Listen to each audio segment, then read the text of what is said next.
Good morning, everybody. It is April 11th, Tuesday, 2023.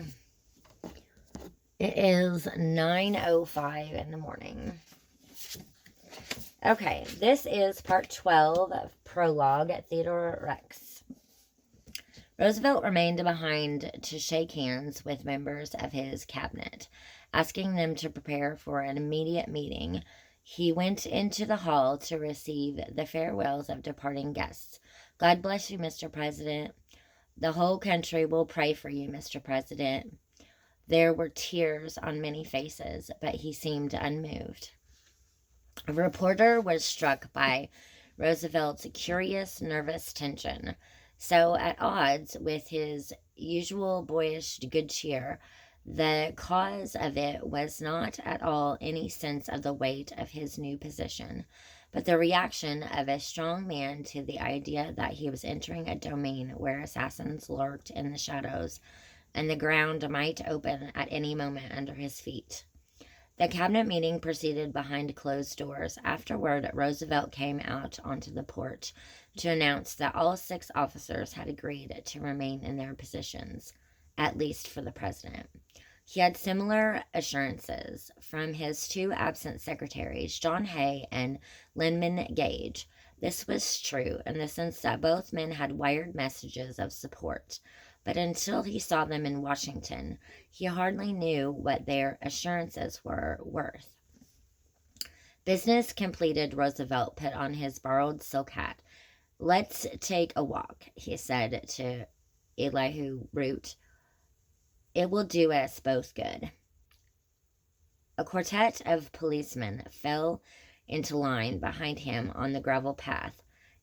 Irritatedly, he shooed them away.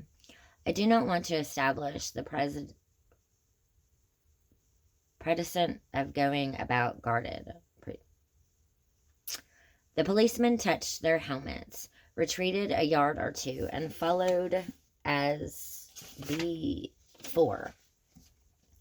Roosevelt headed for the gate like an escaping bull, but found Delaware Avenue blocked by cordoned off crowds. He was forced to take leave of Root in the street and marched back to the mansion in frustration. Refuge was at least available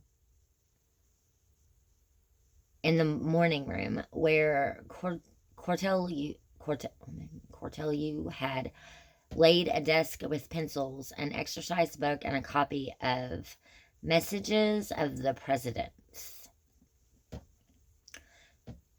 Turning to proclaim of President Arthur, Roosevelt drew the rough pad toward him. He began to scrawl his first presidential order, making 19 September a day of official mourning.